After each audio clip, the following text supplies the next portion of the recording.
needs to be milked. If you milk them later in the evening, they can be milked later in the morning, and vice versa. I feel like I'm learning something right now, so... I learned more from you just now than I did listening to that entire draft analysis. I'm kidding. As we go into this game, I'm actually super excited about this offlane out because I know that these European players, they study the NA pubs. And just the other day, I had a rank 300 guy rush Ags for me on offlane out and just feed it to me. I was so farmed. It felt so good. You get the stats from it now. So not only do you get the Ags upgrade, but you got a Troll Warlord, you got a Void Spear, you got 2 pretty damn good Ag Scepter carriers on your team. So let's ignore that they might be. We can't fight into this Acid Spray, actually. No. I was thinking about this. One of the most potent Shadow Shaman combos is Tidehunter right now because of the Gush minus armor. And that is 4 minus armor. And since they realize that's a potent lane duo, why not Acid Spray for the 4 minus armor on the offlane? I don't think Weehaw can actually do what he wants to do in terms of bullying 33 through that damage output. Like, the physical damage alone is so high. No, I will agree. I think this combo is actually going to be really potent, and it'll be interesting to see that Alk is able to play a lane against one of his classic nemesis and in Ursa. I guess things really do change in Dota, but yeah, Ursa used to be really powerful level 1, and then they nerfed the crap out of early level Fury swipes. So I think that being the case, Ursa's the same hero against Alk as he always was once you get like level 5-ish. But before then, I think Alk should have no problem getting his foot off the ground here, as Biver is going to block the camps. The panel did talk about how Kuroki could do a really good job of deterring this aggression, but notice how Biver's blocking the small and 33 blocked the large. So they are fully aware of this and doing exactly what they need to do to get off to the start they need top. Yeah, willing to put his body on the line. Biver cops a decent amount of damage, but 33. He's got to be careful here. Start charging up the stun. He'll get it to max out, and now that the Shadow Shaman is here, Weehaw, he's maybe has to just go back to his tower, pop that healing salve out of his backpack, and heal up, because that's a lot of damage. Is that the build on Alchemist? Obviously, 33 has probably played this more than I have. I just feel like you don't have enough mana to use these spells. He's already out of mana, minute 40 into the lane. I believe he's also going to get an early bottle, right? That's what I've seen from the offlane Alchemists. But oh, he's actually going to Earth. He's already got the Earn components flying out to him. Huh. I'm very confused. Is he gonna have to go base? Is he electing to stay here? He has the Mango and a Sage's Mask. Because a salve on those shadows. No salve on Biver. Really? Okay. 9. He's got a Fairy Fire. He's okay. A little bit of close call. I think they could have just chilled a bit here in this lane and kept acid spraying it out because Ursa can't fight into you. But instead, that is not what's happening. And now the big camp has spawned due to the death of Biver and 33 being low. So suddenly this might be a complete disaster top. We'll have to see. I think it only gets worse as the levels for both heroes get accrued. Oh, an impale from the trees, GH. A surprise opener there manages to get a very big kill. And it makes this top lane look even worse as a Miracle. Oh. 33. He's going to have to juke upwards because Weehaw, he's below him. They know where he's at. He's going to TP back to the base. Oh, Brian, this is this feels like one of those things that you've only practiced once or twice, you know? Because I mean, you're right. Them choosing to fight this Ursa has made this lane totally spiral out of control for them now. Yeah, they just had to stick to the discipline of shoving in the lane and blocking the camps. I think that was going to work really well for them. I'm very surprised they differentiated from that game plan because the Alp got like the first 8 CS in lane, and now he's gotten like 0 cents.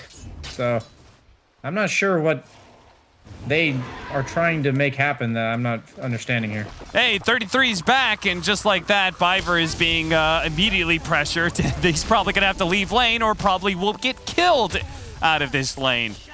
As once again, we're just left with one man solo against 2. As they just continue to cycle heroes in and out from this aggression between Kuro and Wee. Miracle. He is going straight Ag Scepter though. On 33. Brown Boots Ag Scepter queued up, so he understands. This Troll Warlord Aghanim Scepter is going to be incredibly potent. Maybe the Void Spirit Ags? I'm not sure. Oh, 9. He was really hoping to dodge that impale. Fortunately, Miracle saw that TP coming in, as he did morph strength just a little bit towards the tail end of that. Managed to keep his regeneration in his bottle, so he's going to be looking pretty healthy now.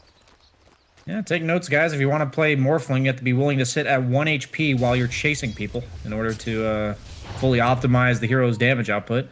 That is why I, with my boomer hands, no longer play this hero as Kuroki. Who's killing who here? Well, it seems like 33's not killing either one of them because he split up his spells. I thought he was going to just all in and say, okay, support for support. That would have been a pretty big kill if they got Kuroki there, because he would have gotten 2 urn charges. Yeah, but and he might have gotten level 4 in time for the bounty runes. Instead, maybe all the bounties are going to go to Nigma here, as they're going to battle it out. The Nyx Assassin Beastmaster securing the bottom lane. Yeah, the positive is they are doing very well for Tundra bottom lane. They are 27-9 to the 14-2 of the Beastmaster. Troll is one of the best lane counters in the game, if not the best, to Beastmaster. The Whirling Axe mischance on all the physical damage, the high armor against the physical damage. Nine actually gets level 6 before Miracle, which is interesting in and of itself, due to the fact that he is 0-1 while Miracle is the one that got the kill earlier. Yeah, he's got 10 more CS. Like, he doesn't have that many more denies, but he does have 10 more CS. So I wonder if there was a time where Morphling just missed out on a bit of experience. Yeah, maybe GH being in the mid lane a couple times just soaked a couple creeps, and that's the difference maker, but yeah, it is peculiar. As they are really trying to pick on 9 here. Weehop feels perfectly fine top. The problem with what happened top is it allows Kuroki to do whatever he wants. So the fact that 9 just got a kill there is so huge, because I've experienced this playing against the likes of Dubu, where he wins a safe lane, and then he just runs at you in every other lane with this Enchantress. So if they can fend off this early aggression, the disaster top lane isn't as nearly as bad as it would be otherwise. GH, nice little sidestep there. Doesn't hit by the Stroke of Fate, nor the Remnant. Still gonna die, but it's gonna cost 9 so much of his time here. The rest of his haste room used up. Top lane, there is net 0 pressure coming out from 33, so there has to be a lot of space being made in the other 2 lanes. And at least they've kind of just abandoned him and decided we're going to play around our strong cores. As long as they can shut down the momentum of the Beastmaster and the Enchantress early game, then this Alchemist should be able to get Ags at a decent time. But the problem is you are dealing with an absolutely free farm, uncontested Ursa. And that is not something you necessarily want to be dealing with like 18 minutes into the game, I'd say, when you get the Battle Fury plus the next item. Does have the treads. Yeah, where does this Alchemist go? Like, I feel like this Ursa is back to the drawing board, Cap. Back to the drawing board. That's where he goes. Brian, what happened to all that promise of European? Nah, he's gonna get this Zag Scepter, and his teammates are gonna carry him. Oh, okay. He started leveling the Greevil's Greed. Void Spirit's already sacrificing his own game a little bit, but suddenly he's gonna get injected with 4,200 net worth. And 9's gonna be ahead of the track instead of behind it already at that stage. So what's the timer on this Ag Scepter for 33? I'd give it like 16 minutes based on how bad his start is, something like that. 8-minute power runes coming in. Miracle hoping it's top. It's not. It's bottom. An illusion rune. GH is holding that one for him. GH has been playing with pretty much no experience, as that man's still level 2, and Kuro, who's just barely level 3, goes down again. 9 on a dominating streak. So my question, Cap, is if you were reviewing an Overwatch case, and you didn't know the MMRs or names of any of the players, and you saw 33, what would you rule? Listen, I am a man who is down. Oh, is he gonna get it? Is he gonna get it? Oh, no net. No net. Oh dear. Let me just say, I'm down for anything. What would Judge Cap do here? In NA, we have techies players who you know, techie spammers, I should say, who try and make mid techies work. And you know what? I've won with them before. So, you know, I'm under the no-tail philosophy. Anything can work when it comes to Dota.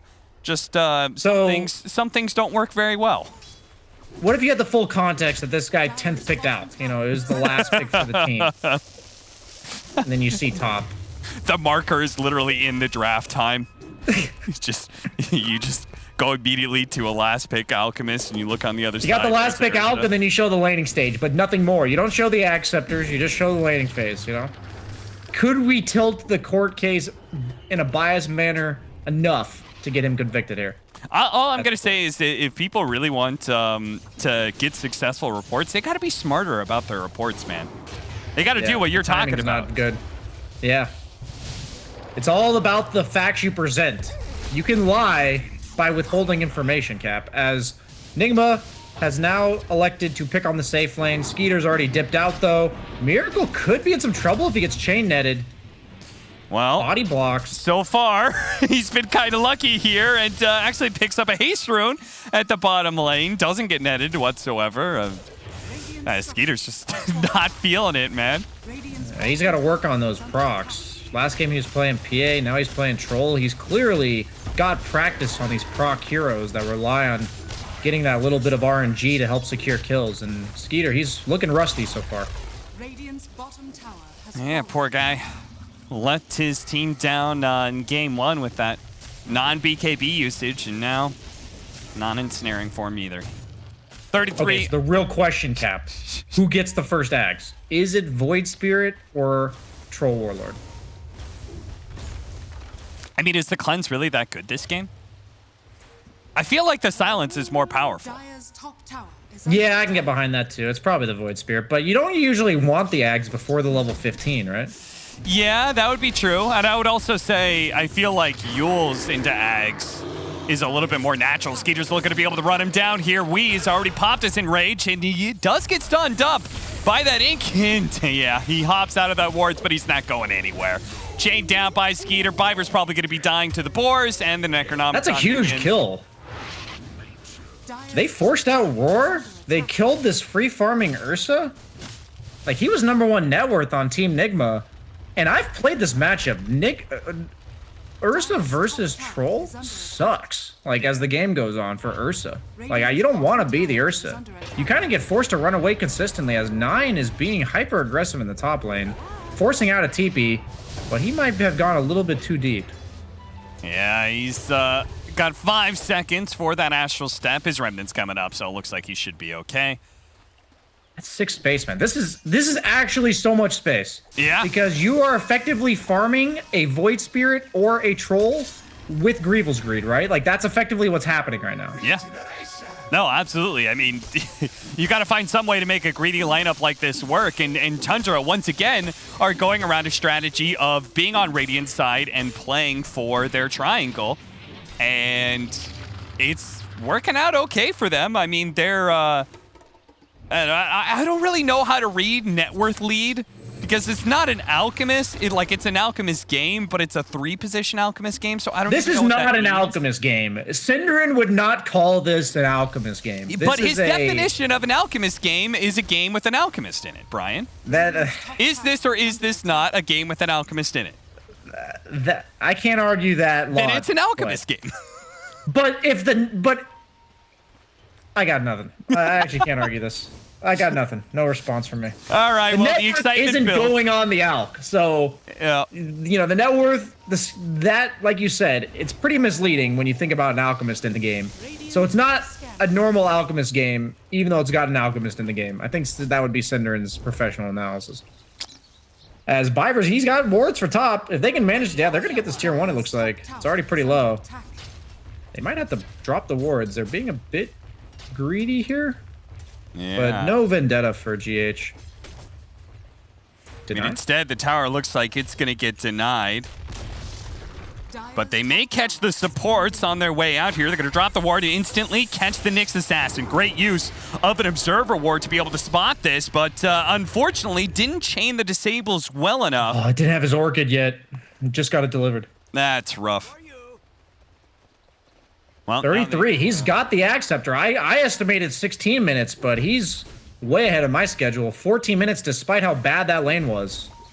Yeah, I mean, he's been able to stack up the Ancients constantly, and I feel like Nigma haven't been putting the same kind of pressure that they were in game 1 of invading this triangle and trying to catch this guy. And 33, he's making a break for it right now. Grab that point booster, hand it over to 9. He's suddenly got 1,500 health. Ag Scepter Orchid, 4 Void Spirit at 14 minutes. Usually you get to choose between those two, but he's got both. Yeah, how do you even... I mentioned you get the stats? They're going to be able to go for the Morphling here, and he's going to be silenced for so long. They've got like 20 seconds of silence between the Grimstroke, 9 having an Orchid, and his double Resonant Pulse silences. This timing's actually insane. As 33 really not committing to the build. He's actually queuing up treads as opposed to a second Aghanim Scepter. Oh, shame. Well, you got to be a hero, right? You can't just literally pass out Aghanim Scepters. I don't know. If you represent that silence, is the silence and second charge of Resonant Pulse equivalent to an offlaner at this stage in the game? I mean, as an offlaner, I'm going to say no. I hope not. I hope that's not all I am. It's been too long since you played in my games, Cap. That's true. I feel like in most of my games, I'd rather have a Void Spirit with a free Ags than an actual offlaner in my game. Aren't you an offlaner too now, Brian? Exactly. Fair enough. All right, well, he's going to go Witch's Blade next, or potentially Boots of Travel. We'll see which one he grabs on the side of 9. Meanwhile, I mean, let's talk about Nigma. They got to do something, right? They got to start taking more objectives than just that bottom tower. I feel like we got to take mid tower. We got to start putting some pressure on that triangle. Or are they okay? Is it perfectly fine for them just to passively farm with a Morph Ursa against this I'll be honest. I have legit no idea like who wins this game later on. Because you've got 2 cores who heavily benefit from Ags, and they're going to get them for free. But then you just don't have an offlaner. So you're dealing with 2 cores that are... like their effectiveness is highly accentuated, but then you're like, is it enough to bridge the gap of having only 2 instead of 3? I don't know, man. I really don't know. Well, I'll be honest with you. I feel like I'm in a lose-lose scenario here because if Tundra loses with this, we will only have the 2 games and we'll get to see game 3. But if they win, sucks, and the memes will be dead. Yes. But if we win, Owen is going to be playing a lot more of his Factory Alchemist, and that is not good for me either. So. Yeah, that seems like a real quality of life, like negative EV play there for you. I don't know. Good pick off by Weehaw here in this bottom lane as they do have full control of this area. Now it looks like we are going to have a move from Mind Control towards that mid tower. As, hey, Biver, guess what, buddy? The whole zoo's coming for you. I like the wards. I like this. He's going to kill some summons. Yeah. Oh, look at that gold. Those summons are worth more than he is. Yeah, he got 300 gold. They got 280. Totally worth it. Tower defended. Uh-oh, JJ, you got to update your thing. The Serpent Wards killed the minions, therefore they didn't go on the board. Dire's middle tower is under attack. An Aether Lens now for our Shadow Shaman. Thank you, JJ. Skeeter's going to have Ag Scepter Sanjanyasha timing pretty soon here, as 33 is... like you said, the Factory Alchemist, huh? I like that term. It seems... It's like a euphemism, you know? It sounds way better than it actually is. Mind Control, he sees him with the Hawks, so he's going to have the opening. Once again, Biver is going to die pretty quickly. No spell is being cast this time around. But not enough of an opening for Nigma to fully take that tier 1 tower that's just kind of blocking their way right now. The panel did mention Alk's really good at defending this mid tower. Yeah. And so far, they've done a really good job of this, as now they've kind of traded places with Skeeter, the one that's farming up a storm, elects to actually go for a BKB rather than the full Sanjanyasha. E-Blade done a miracle. Maybe that was what triggered him to do so. Even if you are able to dispel it with your Whirling Axes, that's still that's a big opening. Damage. That's a big opening, and almost enough to kill him, but not quite. The shotgun combination. That Ag Scepter raw HP. Yeah. Last patch, he would have died there. That is true. Yeah, Void Spirit is normally rather squishy. You catch him with 1 disable, very likely he's dead, but with an early Aghanim Scepter like this, man. He's also got the Nether Shawl. So even more effective HP against that Morphling Burst. As the Ursa Beastmaster, yes, it's a lot of physical. It seems like that -3 armor might be a bit dangerous for him. But the burst damage he's experiencing is mostly going to be the Morphling and the Nyx pure damage from Vendetta. So as long as he doesn't get caught by Roar, which is probably means he's going to die anyway, then this Nether Shawl will make his survivability against these pickoffs just drastically higher. It's pretty much saving his life there, I think. Radiant's bottom tower is under attack. All right, they're just going to go for a Roshan straight up. Yeah, they see Beastmaster bottom. You can either elect to shut down that pressure or just take an objective of your own, and the Acid Spray minus armor. I mean, the sad part is it looks like Nigma are going to try and put a stop to this Roshan, but they're way too slow to get here, so they effectively do neither.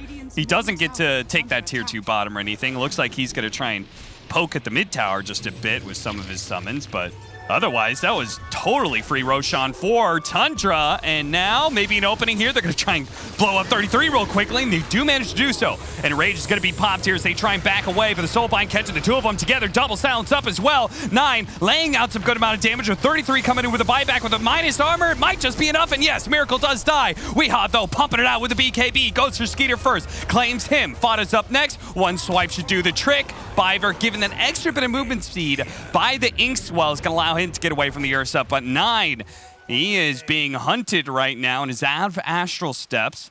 Gets up to the high ground. They no longer want to chase him, though. They just want to take this mid tower. Radiant's middle tower has fallen. Okay, that was a pretty important fight for Nigma there. This Aegis for Void Spirit could have been a pretty serious momentum shift in Tundra's favor, but now he does have to be wary of the Nyx Assassin on the map since he doesn't have that second life, but he sees him and misses the Remnant, though. And instantly TPs. Is it soon enough, though? Not even close. He had that calculated. Was Look at Kuroki right there. Holding the... There was 9 creeps top, and he was just holding the creep wave outside of tower range until Miracle respawned. That's a G. Wow. I wish I had a Kuroki. Yeah, we all wish we had a Kuroki in our life, but sadly, there's only one, Brian. In the future, that might not be a limitation we have to deal with. You know, Brian, you ever think you could have made it pro if you just had a clone of 4 more of you?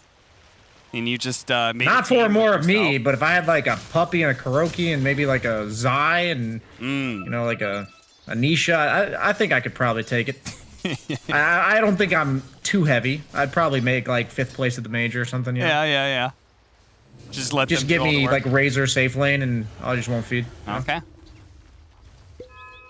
Already one step ahead. All right, I can make that joke because they won that game. I can make that joke because they won the game.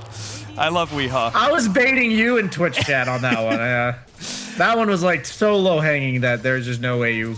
Yeah, it was pretty much already in my hand. I could not pluck it at that point. 8-13, 22 minutes in. A very even net worth game, but as Brian was kind of alluding to earlier, we're not really sure what that means with the 3 Alchemists. Is that bad for Tundra because they have an Alchemist on their team and even net worth is usually bad for that? Is it fine because he's giving away these Aghanim Scepters? Is Skeeter, well, it's going to be real bad if he gets caught here before his BKB is picked up. Fortunately, he had the game read to back up just in time. Fada with his one-man smoke stroke of fate play. Kills 1 creep wave before he has to TP out. I always see those situations in pro matches and I'm like, does he realize he was half a second from just dying right there? Like, does he realize it?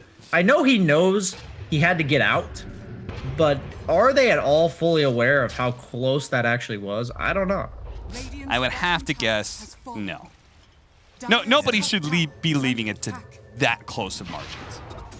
Yeah, I have to imagine the awareness is there, but you don't intend to be that close. As 33, as the factory, it's producing. He's got another Ag Scepter. Pumping out the second Aghanim Scepter, but maybe it's a tad too late here as the initiation is already out in the mid lane. Fada with his BKB has killed 1, but it wasn't really that big. Skeeter is immediately going to be E-bladed up as he tries to pop his ultimate. The Void Spear turned around by Miracle is going to be able to kill Skeeter. Very nicely played by Miracle, granting them the double kill. And now, maybe even a little bit more as they're going to dive on into this. 33 trying to crawl back slowly but surely, but a Primal Roar will stop him in his tracks. Triple kill for Miracle as they look to take down this tier 2. That Ag Scepter from 33, if it had been like 10 seconds sooner, that E-Blade on the Troll during his ultimate would have been dispelled, and Miracle might have died. So that was really close, and really well played by Nigma to capitalize on beating the offlane Alchemist's second Ag Scepter timing. I'm sure they were going for it. Yeah, they seem to know it like clockwork, like the back of their hand. I mean, to be fair, I will say they did play offlane Alch, I think. Yeah, on DPC. They absolutely did, and I'm sure they played it in some scrims before that. So I'm sure they're well aware of what kind of timings they're looking at here. As Tundra are going to start pushing out as they pick off at bottom lane by Miracle. He's not here in this fight. Tundra, they got to get something done here, but it's taking so long just to kill Kuro of all people. Skeeter. He's going to go ahead and cleanse off that slow from the Necronomicon. He's going to start running down Mind Control, but Miracle is now back into play after getting that kill bottom lane. He's here, and he's hoping to be able to get a kill onto 9. Jump away, TP out. Nice play by 9, but we are almost there for Tundra, it feels like. We're just about to get that BKB on the Troll with his Aghanim Scepter. I feel like at that point, BSJ, they have to start winning fights. Yeah, I think I want to take a screenshot of this net worth distribution. Yeah, I don't think I've ever seen anything like this, man. The team that's losing has the 2 highest net worths and an offlaner that's bottom of the I just want to say, like, I feel like this is a bit disrespectful to 33 skills as a player. Like, this guy is amazing. But, like, I could do this job of hitting creeps and pumping out Aghanim Scepters for Trust me, if you need somebody to feed in lane and then farm all game, I'm your man. Dude, I'm down. Well, yeah, BSJ, he's ready to go. BKB gonna be bought by Skeeter. Hex goes out. Double shackles. What a big hit. Nigma definitely overstepping their bounds in this fight as 9 gets himself stuck onto the cliff. A little bit of RTZ cosplay, but it's fine. Skeeter will hand it for you, or maybe he won't. He's not gonna live, is he? Oh, no. He's gonna get away because 9 was not able to help out with that fight. Oh, dear. After all that, they get a Nyx. That looked so good. Yeah, that soulbind into double shackles. It was beautiful. And then where did 9 go? He just astral stepped himself straight up there. A one-way ticket up. Yeah, when Ursa, Troll, Morphling, these heroes, you just have to commit 100% of your damage onto them. Make sure they do not live with a sliver, because if Troll gets his ulti off, Ursa gets his ulti off, Morphling gets that attribute shift, suddenly this target that is 100 HP is just going to live. And then they just get a free kill on the Grimstroke. Map control seems like it's still in favor of Nigma, as that's the 10-second BKB timing for Skeeter. That's a pretty important timing for him to hit.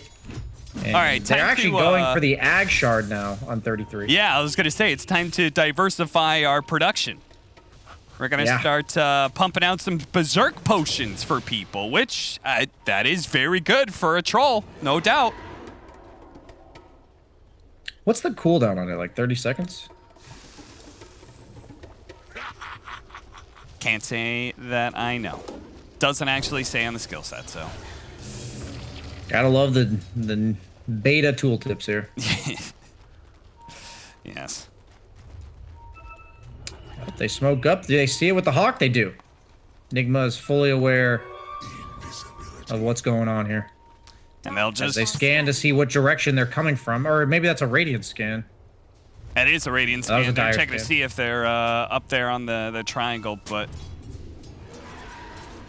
35-second. I actually think that was a dire scan based on the cooldowns. It looks like they wanted to know if they're getting wrapped on from behind or from in front. Right. Weon knows they're here because of that scan. 33. Scan. Oh, they're going to be blocked in by the wards. That's actually a really nice play from Biver. That slows down Weehaw entirely. And the shotgun going off. 9 looking to be able to execute somebody on the back line here. He's going to be able to get a nice double astral step, but it can't be matched up here. Double silence is going out. Meanwhile, Miracle is just doing work right now. Skeeter It just destroyed them. I thought there was no way the Miracle could just dive in while the rest of his team was focusing on 9, but I guess I'm totally wrong about that, because 33, to be honest, he's not really much of a factor, because he's given away 9,000 net worth. Yep. He's actually bought the Ogre Axe. Was that a mistake? Was he trying to just buy an item before he died and he thought he had the Axe Shard gold? That might have been what happened there, as he just has a random Ogre Axe now. Huh. Well, I gotta say, well, I would say this is not what I would deem a normal Alchemist game, as I really wish I was casting this one with Cinder, no offense, Cap, because I'd love to hear what you call this game. 9 can't commit. Would have been a big ink swell, but everybody was still pretty healthy. So Tundra, yikes. This is, I just have not seen a success. I was expecting some big timing, you know, with the Aghanim Scepter and the Void Spirit. I was like, okay, he did some work with that, felt all right. And then I was thinking, okay, BKB, Ags on Troll. This is where the vision all comes together and we have this big swing of momentum and Tundra look really strong in fights, but they just don't. They have a lot of, like, anti-heroes on Nigma, though. That's the problem. You put all your net worth on the 2 guys and you're against Ursa, Beastmaster, Nyx Assassin, Morphling with an E-Blade. It's really hard for 2 cores to carry this game when they're the only ones with any semblance of net worth, because at this point, Nigma can kind of just ignore everyone else, and that is a factor in how much impact carries will have later on in the game. If you feel like you can just ignore the offlaner, for instance, like you don't have to go on that offlane Tide or Mars because you're scared of the team fight. This Alchemist is those Ag Scepters, so by going on the Troll and going on the Void Spear, you're effectively initiating on 2 targets at once. Look at moment that Roshan was done, immediately TP'd to the other side of the map. Kind of waited for his team just a little bit, just a few seconds for them to kind of start sweeping across to the bottom lane. Tundra does manage to retreat pretty quickly, but they still caught 1 hero. Miracle's denying creeps with his illusions top. 33 just wants his Aghanim Shard. Let the factory pump it out. Come on now. I mean, he's looking Miracle, at another Aghanim Scepter too, but like, is a Grimstroke Ags really going to change this game? No, it's his own Ags so that he gets 75 damage and 9% spell amp or whatever it is. Wow. Well, a little bit of anti-synergy there, but it'll still be enough to get the kill. 33 should die, though. They are going to get a really nice bit of opening damage here onto Miracle, but never mind.